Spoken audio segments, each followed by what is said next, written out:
이제 길어서 바퀴를 낍니다. 바퀴를 끼우고서는 범퍼를 올려 볼 거예요. 자, 바퀴를 껴봅시다.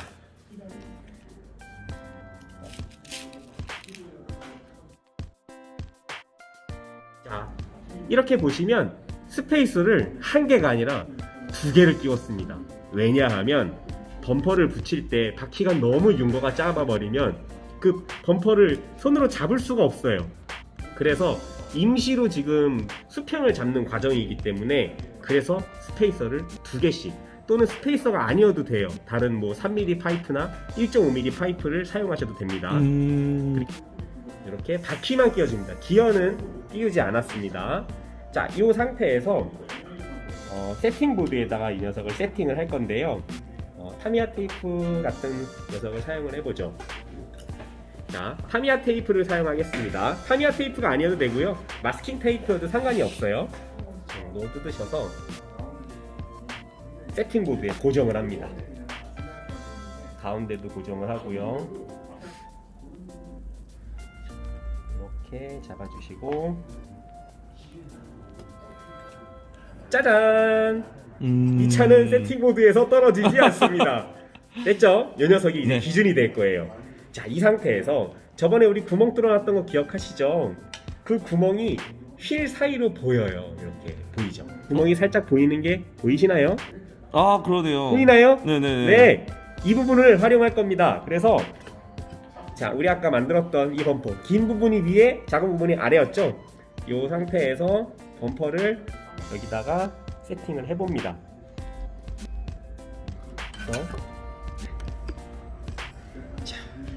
이렇게 어느 정도 유격을 맞춰 놓은 상태에서 우리 이 모터핀 저번에 만들어 놨던 요 녀석 있죠?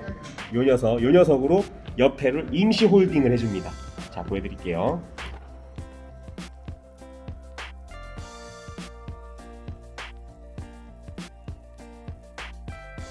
짜잔!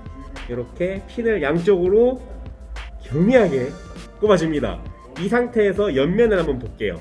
자, 저는 지금 밑에 모터핀을 많이 박지 않았기 때문에 세팅 게이지를 잠시 덧대서 수직을 한번 보고 싶었어요. 지금 보면은 약간 앞으로 숙여져 있는 모습이 보이시죠? 이 부분을 수직인 상태를 만들어주는 거예요.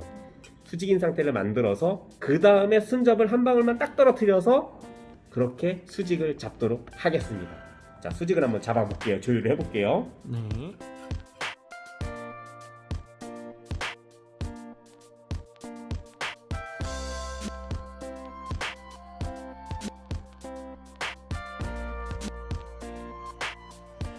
자, 이렇게 고정이 하나도 안 돼 있는 상태예요. 이렇게 움직입니다. 이렇게. 근데 모터핀을 두 개를 양쪽에 저번에 뚫어놨던 구멍으로 이렇게 해놨고요. 지상고는 저는 3mm로 세팅을 합니다. 뒷바퀴와 범퍼와의 거리가 1mm로 되어 있기 때문에 저는 3mm로 세팅을 합니다. 뒷범퍼가 더 뒤로 간다면 지상고는 당연히 올라가야겠죠? 왜냐면 뱅크에 걸리니까. 근데 저도 대선배님께 배워서 3.5mm에서 3mm를 세팅하는 게 가장 빠르다라고 배웠기 때문에 근데 저는 해보니까 느낌이 3mm가 좋았어요. 자, 3mm 세팅해서 한번 수직 수평을 한번 보시죠. 자, 모터핀과 수직자와 수직과 가장 근사한 위치에 있나요? 어때요? 비슷하게 맞아 들어가는 것 같은데. 제가 봤을 땐 수직에 정말 근사한 것 같아요. 자, 이 상태가 되었으면 자, 머신도 움직이지 않고 자, 이 상태 그대로 여기에 임시로 박아놓은 곳에 순간 접착제를 깨끗하게 한 방울만 조금만 도포합니다. 떨어지지 않을 정도만 도포를 하는 거예요. 자, 이렇게 한 방울만 되게 가는 바늘을 사용해야 합니다. 자, 이렇게 준비를 하셔가지고 한 방울만 집중하셔서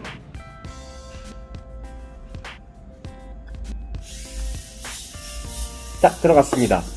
그리고 핀셋으로 그 부분을 눌러줍니다.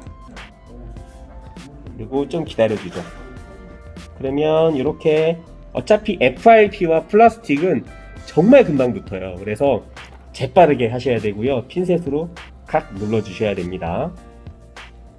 자, 이렇게 되었으면 이 상태에서 이제 아까 붙여놨던 세팅보드에 있는 테이프를 임시 테이프를 잠시 제거를 하고요.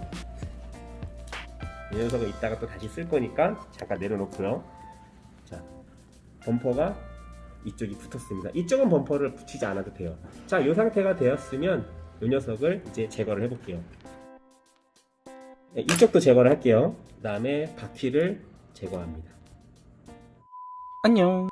자, 당연히 범퍼는 흔들립니다. 왜냐하면 범퍼 고정이 되지 않았기 때문이죠.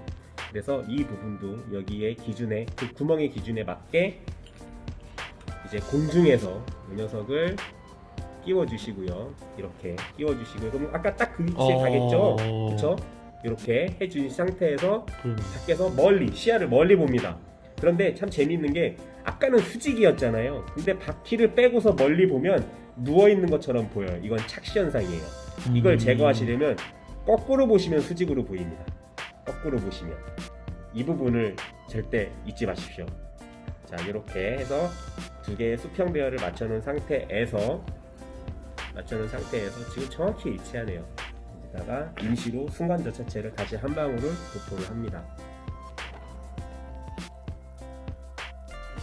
이렇게 임시 고정을 했습니다. 임시 고정. 범퍼도 여기서 막 움직여요. 이거는 지금 순접을 하시면 안 돼요. 롤러를 다 끼우고 세팅을 다 한 다음에 맨 마지막에 붙이도록 하겠습니다. 자, 이렇게 뒷범퍼의 지지대가 완성이 되었고요. 지지대가 완성이 되었으면 어느 정도 위치에 두신 상태에서 이제는 지지대의 임시 고정이 아닌 완벽 고정을 하겠습니다. 뒤에서 이렇게 샤시의 라인을 기준으로 이렇게 보시면 오르락 내리락 하시면서 확인하시면 되는데, 자, 그럼 이 상태에서 이제 진짜 순접으로 이 안쪽 부분이 FRP 부분이랑 샤시 부분에 한 방울씩 도포를 해줍니다. 이렇게 필요한 만큼만 착, 착 들어갔어요. 다시 한번 착 들어갔고요. 잘 들어갔습니다. 이 상태에서 뭐 불지도 마시고 그냥 이렇게 경화를 하도록 할게요. A few moments later.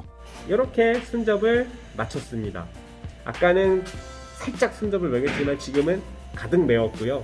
가득이라고 해서 너무 넘치게 하지 않고 정말 한 방울씩만 더 도포를 했습니다. 자, 이 상태에서 한번 수직 수평을 한번 점검해 볼게요. 자, 이렇게 보시면 수직인 거를 확인할 수 있고요. 자, 이렇게 뒷범퍼를 마칠게요. 다음 앞범퍼로 넘어갑니다. 앞범퍼도 방식은 똑같고요. 앞범퍼는 뒷범퍼보다 조금 더 쉬워요. 그래서 앞범퍼는 샤시 자체가 수평의 라인이 있기 때문에 앞범퍼는 이렇게 바퀴를 끼우지 않고도 충분히 시공이 가능합니다. 제거를 하고요. 그리고 기존에 만들어놨던 앞범퍼를 한번 대볼게요. FRP의 이 일자 라인과 샤시의 이 일자 라인이 일치하고 금형에도 이 선이 있는 걸 확인할 수 있습니다. 이 선을 기준으로 FRP를 올리는 거예요. 이 부분도 이 구멍에 2mm 구멍을 뚫어서 이 녀석으로 고정을 해도 상관이 없는데, 사실 이 부분은 그렇게 하지 않아도 제가 붙여보니까 괜찮더라고요. 그래서 얘는 그냥 바로 순접을 하도록 할게요.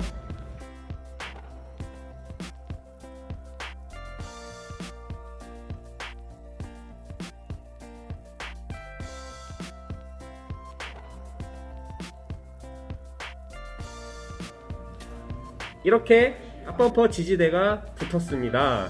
자, 이 상태에서 이렇게 보시면 샤시의 수평 라인과 범퍼 라인을 위아래로 움직이시면서 다시 한번 점검을 한번 해보고요. 그 다음에 뒷범퍼의 라인과 앞범퍼의 라인이 정확히 일치하는지도 한번 보시는 겁니다. 자, 이렇게 왔으면 이제 앞범퍼를 다시 빼줍니다. 앞범퍼를 이렇게 조금씩 부러지지 않게 다시 어닝스톨을 합니다. 자, 이렇게 앞범퍼 다시 새 제품 상태로 나오게 됐고요. 자, 이 녀석을 잠시 이제 머신도 옆으로 두시고 이것도 내려놓고 이제 양쪽에 들어가는 모듈 톤톤을 제작을 할 건데요. 모듈 톤톤은 우리가 파츠를 저번에 준비했던 거에 보는 것처럼 이상하게 생긴 모양 하나와 이렇게 생긴 모양 3개가 나와 있을 거예요. 이렇게 그 중에 구멍을 다 똑같이 맞춰 주시고요. 그 다음에 나사로 하나만 조여줍니다. 꽉 이렇게 조여주시고요. 자, 이렇게 수평 확인했고 수평 확인이 되었습니다. 이렇게 그 다음에 이것도 빼주시고 한쪽 방향도 또 나사로 한 번 더 조여줍니다. 안녕. 자, 이렇게 범퍼에 있는 구멍이 이 라메 같은 경우에는 샤시에 끼우는 구멍이 없어요. 그런데 이 지그에 보면 여기에는 구멍이 있거든요. 여기에는 구멍이 없어요. 이게 라메의 특징입니다. 사실은 이 구멍을 사용을 하는 게 좋아요. 그런데 우리는 지금 이 구멍이 없기 때문에 커스텀 구멍을 두 개를 뚫을 거예요. 일단 라운딩 처리와 이쪽 면을 똑같이 맞추는데요. 여기에 굴곡이 있습니다. 이렇게 여기에 굴곡이 이렇게 있어요. 그 굴곡이 딱 사라질 만큼까지만 동일하게 갈아줄게요.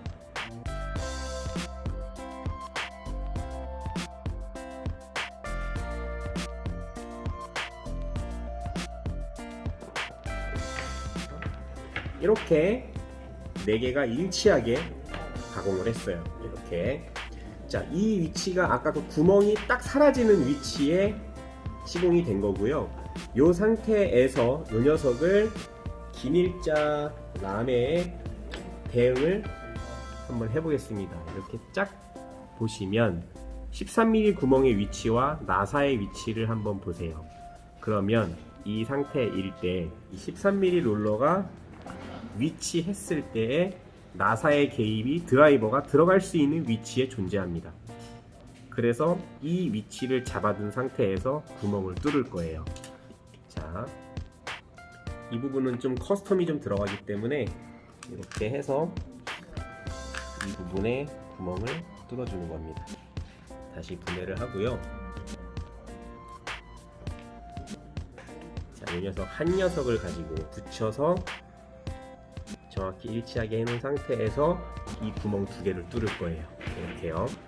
그럼 뭐 테이프 같은 걸로 붙여가지고. 그렇죠. 그렇게 할 겁니다. 자, 요 위치가 되겠습니다. 요 위치. 뚫어볼게요. 이 구멍은 나사가 들어가는 위치이기 때문에 2mm 엔드밀을 활용해서 뚫어주시면 되겠습니다. A few moments later. 이렇게 구멍이 4개가 커스텀으로 뚫렸습니다. 지금 여기 보이고 있는 안쪽에 제일 안쪽에 네, 나와 있는 그렇죠. 구멍들이 네, 다 커스텀으로 뚫는 구멍인 거예요. 네, 그렇죠. 그러면 이 바깥 구멍은 기성품에 13mm를 넣으라는 위치인데 사실상 이 기밀자 범퍼인 경우에 105mm에 근접하지 않고 104점 몇 이렇게 나와요. 그럼 우리가 원하는 데이터가 아니겠죠. 그래서 이 구멍이 나중에 모터핀이 나중에 지나가는 위치에 있을 때 이 좌측 벽에 걸릴 여지가 있습니다. 그래서 이 구멍의 바깥면을 약간 트임을 해줘야 돼요. 그 부분도 시공을 해야 합니다. 그래서 이 부분도 우리는 좀 편안하게 시공을 할 수 있도록 이 구멍을 3mm로 타공을 할 거예요. 3mm로 구멍을 넓혀 줄 겁니다.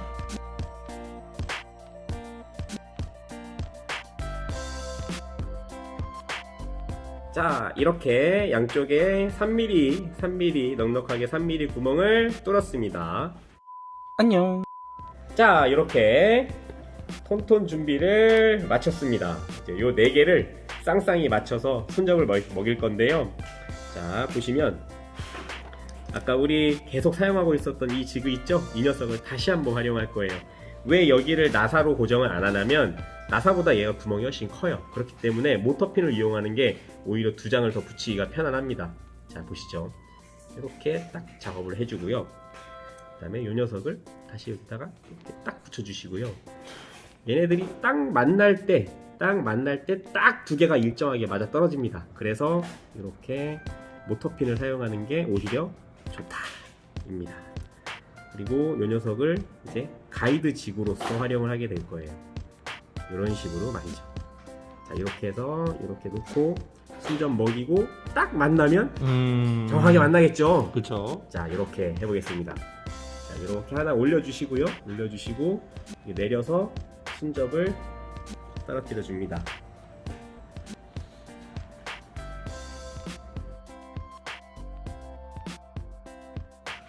이렇게 뚝 떨어뜨려 줍니다. 두 개가 붙었죠.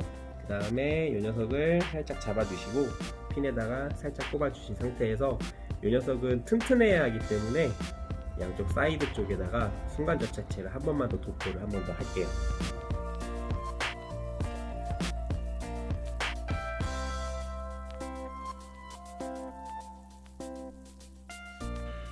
짜잔! 완전 매끈매끈해 보이네요. 완전 매끈매끈하게 순접을 해주시면 되겠습니다. 안녕. 이렇게 두 개를 붙였습니다. 붙여서 옆에 면도 이렇게 순접을 먹여서 면을 한번 다듬어 줬고요. 이 상태에서 이제 싱킹 작업을 할게요.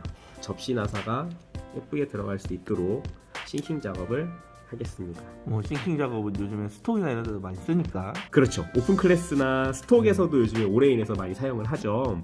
그래서 이렇게다가 뭐 하나 대두시고 접시 나사가 들어갈 수 있게 싱킹 작업을 해주시면 되겠습니다. 사실 싱킹을 하지 않아도 상관은 없어요. 근데 이제 나사 길이를 좀 더 줄일 수 있다는 측면이 있기 때문에 저는 싱킹을 추천을 하는 편입니다. A few moments later. 짜잔! 이렇게 싱킹 작업이 완료가 되었습니다. 가조립 한번 해봤고요. 이 녀석을 바로 아까 뚫어두었던 구멍에 그대로 먼저 조립을 해줍니다. 이렇게 가조립을 한번 해봤습니다. 가조립을 한번 해봤습니다. 어떻습니까? 괜찮죠? 네. 비닐자가 살짝 튀어나와 있는 모습도 보이고요. 톤톤 상황에서 볼트들이 정확하게 매립이 되어 있는 그런 모습이고 3mm 구멍이 이제 정확하게 안쪽으로 막혀져 있는 그런 모습을 볼 수 있고요. 자, 이 상태에서 이 위쪽에다가 한번 대봅니다. 대보면 두 번째 구멍인 13mm 구멍이 105mm에 근접한 위치가 되는 거죠. 맨 끝에는 8mm 830을 사용할 때 쓰시는 거고요. 13mm 구멍은 두 번째입니다. 그리고 구멍 4개가 일치하는 모습을 볼 수 있고 범퍼를 우리가 1.5mm 짜리를 2개를 넣어서 3mm를 만들었기 때문에 가운데 단차는 3mm 파이프를 2개를 활용해서 나사로 쪼아줄 거예요. 바로 한번 조립을 해볼게요. 안녕. 정확하게 들어맞는 모습입니다. 이 위치에 두 번째 구멍의 위치가 우리가 구멍을 내야 하는 부분이 될 거고요. 그래서 여기를 먼저 안쪽 구멍이 작기 때문에 아까 우리 활용했었던 1.6mm를 활용해서 구멍을 뚫어주겠습니다. 안녕. 조심스럽게 이렇게 구멍을 뚫어줍니다. 잘 나왔죠?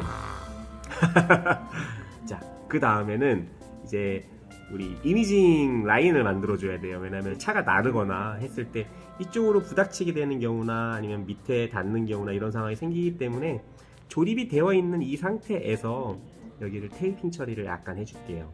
이런 식으로 다듬어 줬습니다.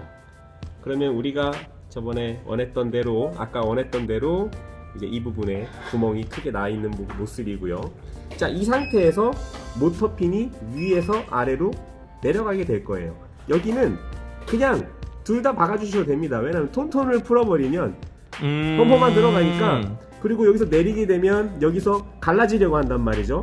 그거를 나사 두 개가 잡아줘요. 그래서 그냥 내려주시면 돼요. 나사가 있기 때문에 좀 불편하긴 하겠지만 이 상태에서 편한 자세로 약간의 단차를 이용해서 망치로 박아주시면 되겠습니다. 이번에는 제가 사용하는 지그가 있어요. 구멍이 뚫려 있는 지그가 있어요. 요거를 좀 지지를 해서 박아보도록 할게요.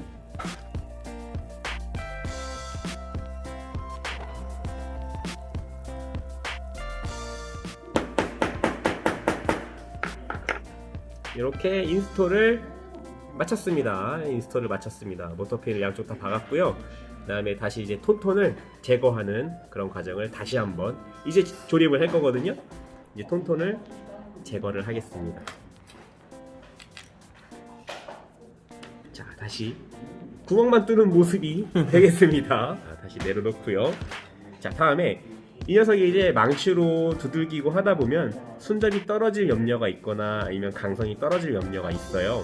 그리고 이제 소재가 FRP다 보니까 한 번 더 한 번 더 라인 쪽에 보강을 해주시면 더욱더 좋을 것 같습니다.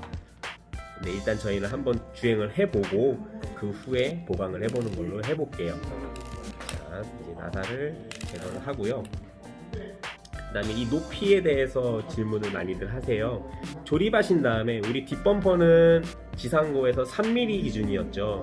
앞범퍼는 뒷바퀴보다 더 앞에 있기 때문에 3mm로 하시게 되면 뱅크나 아니면 언덕 진입에서 닿을 염려가 있어요.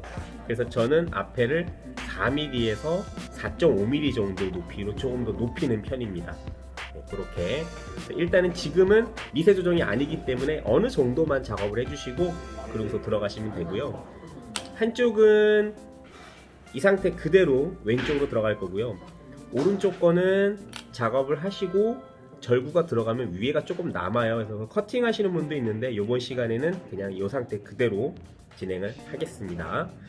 자, 그러면 다시 우리 쉬고 있던 머신으로 가죠. 이 녀석은 이제 지그가 될 겁니다. 범퍼를 올립니다. 앞뒷면 상관없어요. 그냥 올리시면 돼요. 한번 가조립을 해보겠습니다. 자, 이 상태에서 다시 톤톤을 올려서 나사를 다시 이제 인스톨 해줍니다.